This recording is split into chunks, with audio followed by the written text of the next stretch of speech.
Also making news, a forensic breakthrough could finally provide answers to the 30-year-old unsolved murder of former ACDC manager Crispin Dye in 1993, with a person of interest being identified after DNA was linked to the crime scene.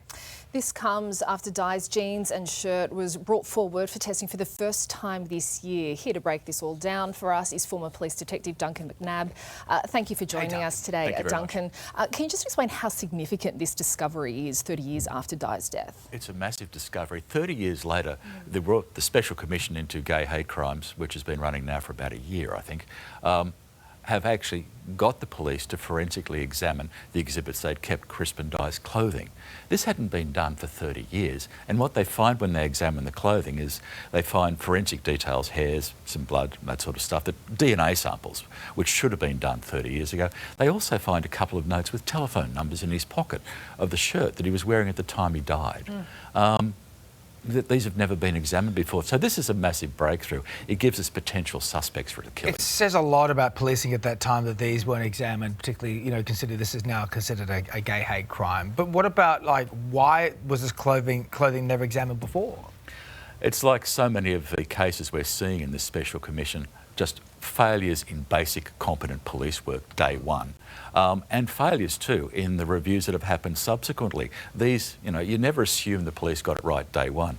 You should go back to those very first investigations and see what they did right, see what they did wrong, see what they'd forgotten, and more importantly these days, see what new technology can bring to this old investigation. And this is something they didn't do with Crispin. Do you think there's enough evidence there for them to reopen this case? I think it's probably still technically still hasn't been closed, but yeah, I think there's a lot of stuff there.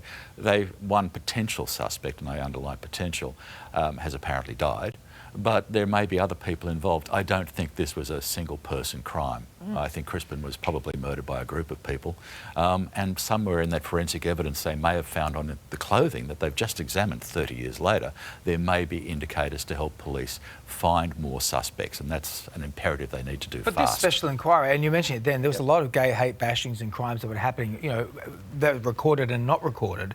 So now that we have this special inquiry now, will this open up the doors to look at other cold cases that may have been coming from that time? I think we should be looking at those cold cases comprehensively, again, going back to day one. And it also casts some doubt in my mind over how we've been handling other cold case homicides in New South Wales. The police admitted to the Special Commission there are over 400 unsolved murders in New South Wales. That's a pretty stunning number. So more resources needed, more thoroughness needed, go back, reopen them and go through them in detail. We've got contemporary forensics, which are fantastic. Let's apply those to these old cases. Yeah, right. Do you think the police handling of this needs to be investigated as well? I think the police handling does need to be investigated and fixed up. Yeah. Let's draw the line on this. Let's make the future brighter than the past, because the past has got some fairly dismal, dark moments in it. All right, Duncan McNabb will leave it there. Good to see you, mate. Thank you. Hey there, Today fans. Sarah and... What's my name again? Oh my goodness, Carl. Hey, thanks for watching our YouTube channel, though. Subscribe now for more news, special reports, and amazing Aussie stories. And Carl misbehaving, Whoa, of course. That never happens. Always happens. What's she talking about?